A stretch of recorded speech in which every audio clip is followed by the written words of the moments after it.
Hello artists, welcome back to the art room. Happy 2021. I hope you guys had a wonderful break. I'm so glad to be back doing art with you. This week we're going to look back for a moment at what we've accomplished so far this year. Here's a picture of all the artwork, all the projects that we've done so far. Give yourself a little pat on the back, a little clap. Very nice job. We've learned a lot. We've tried some new things. We've talked about a lot of different things. This week we're going to kind of put it all together and a new piece of artwork. And you get a lot of choice in this. You get to choose how you want to do it and what supplies you want to use. We'll have the same subject, but we'll also have a lot of differences in our artwork this week. Here's the supplies that you need. A piece of paper, a pencil, a ruler, and a coloring supply. The sky's the limit here. It's your choice. We all have crayons and colored pencils. If you have watercolor and you want to use them, if you have paint and you want to use it, if you want to use a Sharpie, grab whatever supply seems interesting to you today. Come back and join me and we'll get started. I want to introduce you this week to an artist. His name is Paul Klee. He is a Swiss-born German artist from the early 1900s. Maybe you recognize his name and maybe this piece of artwork. This is called Castle in the Sun. If we've done art together before, we might have done a project based on this when you were in the younger grades. It's a really cool piece of artwork. You notice that he uses shape and color to complete it. But we're going to be looking at something a little different this week. This piece of artwork of Mr. Klee's is called Once Emerged from Gray of Night. What do you see that might be the same, and what do you see that might be different? There's definitely still these shapes. You see a lot of squares. There's color. Pretty much the whole picture is colored in and similar all the way across. But do you see the letters? That's something different about this. If you try to read it, it's probably not going to work. In 1918, when this painting was done, Mr. Klee was living in Germany, so this is not English lettering. It's actually part of a poem, and as best as the experts can tell, it was something that was written by Mr. Klee himself. And one of the things that I think is really neat about this is here's part of a quote that Mr. Klee said about his life. My ideal profession is poetry and philosophy. So that would be using words, correct? And then he goes on to say, but my real profession is plastic arts. Now, plastic was kind of a general term used for visual arts. That would be painting and drawing.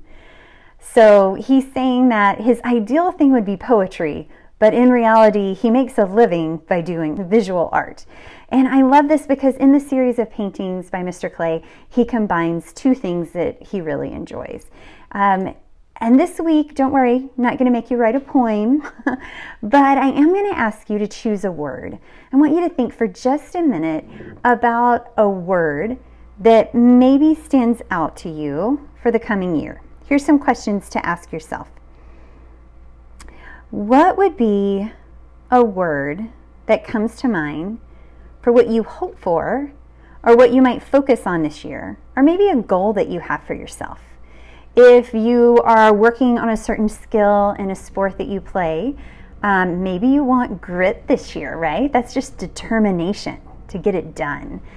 If you are wanting to get to know more people, maybe gets to know some new friends, you might say that friendly might be a word that you kind of want to focus on this year. Maybe something like joy, remembering to be happy, remembering to focus on gratitude. Maybe that would be your word, being thankful. What's a word that you think about as you think into this next year? Something that you hope for this year, something that you have as a goal for this year for yourself. It doesn't have to be like the perfect word, and we're not going to hold you to it for an entire year, I promise. But just as we talk about this and where you are right now as we're starting this fresh week of school and we're getting back into our routine, what's a word? If you're having a hard time choosing a word, here's a few. I actually asked some of my friends this question, and here's some words that they said to me that they wanted to focus on or not forget this year, things that they wanted to remind themselves of this year. These were great words. And actually this exercise of thinking of a word and them sharing their words kind of encouraged me. I liked a lot of these words and I thought, yeah, I want that. Yeah, I want that. So maybe this list of words will help encourage you too. I chose one word for my artwork. It's the word strong. I don't know if you can see it hidden here in my artwork. But I just want to remember to be strong this year. When things feel like I can't, you know what? I'm strong and I can. I'm going to give it my best. I'm going to give it a try. So that was the word I chose for mine. Go ahead and choose your word. Let me clear off a little space here and we'll get started. So you'll need your sheet of paper. Today we're going to use half a sheet of paper. I do this because I'd like for us to get it drawn and colored in today, and I know that our time is limited, so I didn't want to give you too big of a space to color in. So here's how I find my half sheet. I have my paper vertical. I'm just going to fold it top to bottom. And there we go. I have half a sheet of paper. You could cut this in half so that you can save the other half for another project. Grab your ruler and your pencil. We're going to do a tiny bit of math. Don't worry.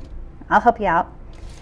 Okay, find the inches on your ruler. Not the centimeters and the millimeters, the tiny ones, but we need the inches on this side. Okay? If you don't have a ruler, any kind of straight edge will do, but we would like to try to get things kind of even. So a ruler would be ideal. We're going to mark down 1.5 inches all the way down our paper around every side. Watch how I do this. I'm going to do my left side and then my right side. So I'm going to start at the top and I'm going to go 1.5 inches. You could do 1 inch. 1.5 just seemed to be the sweet spot for coloring it in. All right, now I'm going to go another 1.5. That puts me at 3 inches. 1.5 plus 1.5 is 3. I'm going to add another 1.5. I'm at 4.5. Another 1.5. I'm at 6. Another 1.5. I'm at 7.5. All right, now we're going to switch over to the other side. We're going to do the same thing. We're just making a tiny little mark. We're going to connect our lines in just a minute to form a grid. So again, we're going to go 1.5. Another 1.5. That puts us at 3. 1.5. That puts us at 4.5. 1.5. That puts us at 6. 1.5. That puts us at 7.5. All right, let's connect these lines. I'm going to turn my paper. So I'm just going to put my pencil on both lines and line it up and make a line. Putting my pencil here on my dot, there on my dot, drawing a line.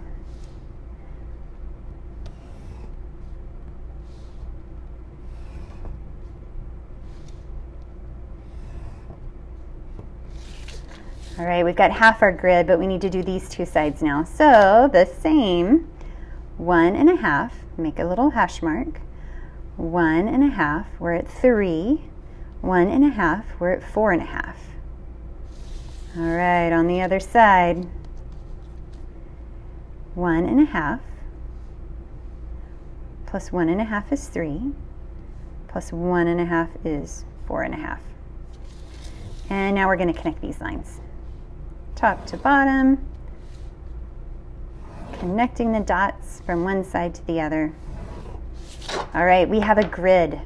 If your grid does not look as perfectly square as you would like for it to, maybe when you switched your ruler to the other side, you accidentally switched it this way, or you flipped your paper around.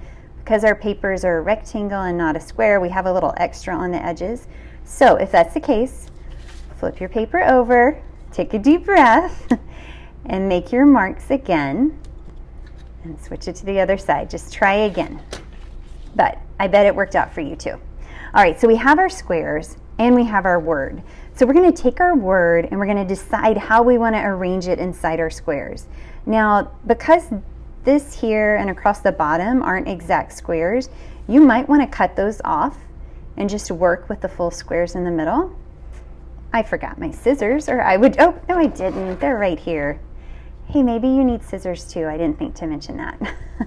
All right, so I'm going to cut this extra part that's not quite a whole square off, and the same across the bottom. Now my paper is full of complete squares. All right, think of your word. We're going to start putting it in. I'm going to use my word strong again. I'm going to need to plan because it's not going to fit all the way across in my squares. I'm going to plan which letters I'm going to use. I'm going to switch it up this time. I'm going to just very lightly write my word in and decide if I like it this way. So S-T-R-O-N-G. I think I'm going to do mine this way. You might choose to do yours all in a row. On my other samples, I did it across and then below. There's no wrong way. And now that we have them kind of planned out lightly in, we're going to fill this whole space with the letter. Let's look back at Mr. Klee's work, once emerged from the gray of night, at how he does his letters. If you take note, he touches the letter on all four sides of the square. Here's what I mean by that. My S is going to start here. It's going to touch the top, the side. I'm going to go back over to the side. I'm going to touch the bottom and back to the side. I touched all four sides of my square. On the T, I use the line up here, so it's touching those sides and the top and the bottom. If you want to look back at Mr. Klee's work, I actually did that. I went back and looked. How did he do a T? How did he do an O? It's kind of neat to study how he put these letters in and made them fill up the space entirely. On letters like N, I'm using these side lines of my square as part of my letter. And here we go with G. You might want to erase your little letters that were hidden in there that just kind of helped you place your letters in your planning. And now is when you get to have freedom and fun. All right, so we have our word drawn in. Let's think for a minute about the different elements of art we've used so far this year. Let's do our hand motions just as a review, and then we'll talk about them, okay? Here we go.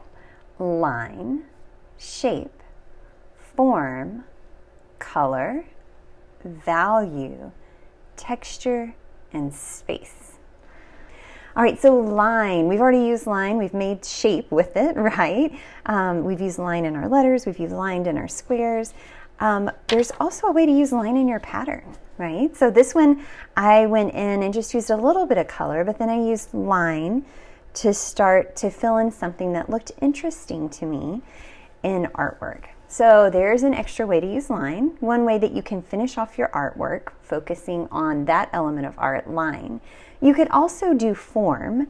This would be kind of neat. Mr. Klee's artwork is pretty flat. That is one thing that we notice about it. His artwork doesn't necessarily look three-dimensional. He didn't necessarily do three-dimensional artwork. But in this, we could add some form ourselves. By that, I'm thinking back to, let me grab a darker color. By that, I'm thinking back to when we did our spray can paintwork, artwork, and we used color, the value of color, so this would kind of be hitting two at once, to show form. So if I wanted this square to look like it had dimension to it, I could make the edges of the square dark using this value of one color. Oh, we did this on dot day as well. If you guys did one of the dot day projects, one of our options was to make a dot with form. So as I'm going in towards the center, I'm getting lighter with my color. This just gives the illusion that something's closer to you and something else is further away. I like to keep my lines going the same direction that I want the viewer's eye to go, so I'm making a square as I go in. This could be one way to show form. So it looks like, oh, we did it also when we did our optical illusion art, right? So it's darker around the edges where we want things to look like they recede or go away from the viewer. And it's lighter towards the middle where we want it to look like it's closer to us. So that would be a cool practice to see if you could add form in here. Maybe keep these letters solid and just color in the different sections around the letters, but then in these blank spots to use form. So we could use line, we could use shape, we could use form, color. This kind of showed value in color. On this one, I didn't use a lot of color, but I repeated the color that I did use. Here's one where I just used color, maybe more like what Mr. Klee did in his original artwork.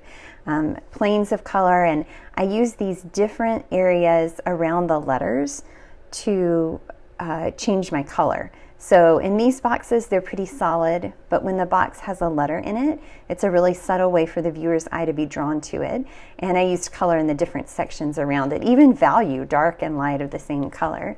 If you look back at Mr. Klee's artwork again, you'll notice that that's kind of what he did. Around his letters, he used more color in all the individual little spaces, but in his blocks that had no letter, they were a little more static in one color. So we have line, shape, form, color, value, texture. This one I added watercolor. So this is that oil resist. We've done that in a few lessons. It's an option if you have watercolors and you want to try it. So I went in, I wrote my letters, I added in the color, and then I added the watercolor on top. And because water and oil don't mix, the watercolor will settle in around but not stick to where I've put the crayon, or oil pastel would work in a similar way. So that added texture. I also went back and added some salt onto the edges of my artwork. Oh, it's still on there too. And you can see a little bit down here. I should have added a little more water or a little more salt, but I can see here these little sections where I've added texture by putting the salt on. And if you remember, in some of our past lessons, we've tried it with the salt, and it was the geode lesson where we added salt around when we used our marker as watercolor, and it absorbs the water and leaves these really cool places of texture. So we can use line, shape, form, color, value, texture, and space. And by space, you might have a different idea. I would be really curious to see what you think of. But space is the area that we don't use or we use in a picture. So this would probably be my best thought about space. Some areas I kept blank in this one, and some areas I filled in. And that just creates that interest for the viewer's eye on where something is and where something isn't. And it kind of also makes a background pattern. I almost have a diamond shape going in the back here. So that's ways that we can use all these different elements of art. Some of the techniques like oil resist, using the salt over the top of the watercolor, if you want to try that again, using line as we did with our first lesson with the paint can. Also, if you wanted to do like we did with the geode and we used marker around the edge and then we put watercolor over the marker, you could do that. So you could use marker in these sections and then watercolor in, and it'll let the marker run and kind of give you a watercolor effect as well. Your choice. So you're going to draw your grid. I went back over my grid with my black crayon or with a marker, depending on which one I was doing. I didn't think the marker went as well with the crayon and watercolor. And remember, if you're going to use marker and you want to use watercolor, the marker has to be permanent, like a Sharpie brand or something that's a permanent marker. If not, when you put water on it, it's going to make it act like the watercolor, like every other marker, and it'll start to run. But I did, when I was wanting to get these straight lines, it's the time in the school year where the front of my crayon is really dull. That's great. It's a good problem. That means we've been using them. So I flipped over and used the edge of the bottom to get a really straight line. And I just put my ruler back over and went down my lines again. All right. Well, I can't wait to see what words you come up with. If you have a second, I love to see your artwork. I would love to see what word you chose to remind yourself of, to reflect on as we start this new year and the second half of school together. All right, as always, email me if you have a question. You can email me a picture of your artwork, and I'll see you again next week here in the art room.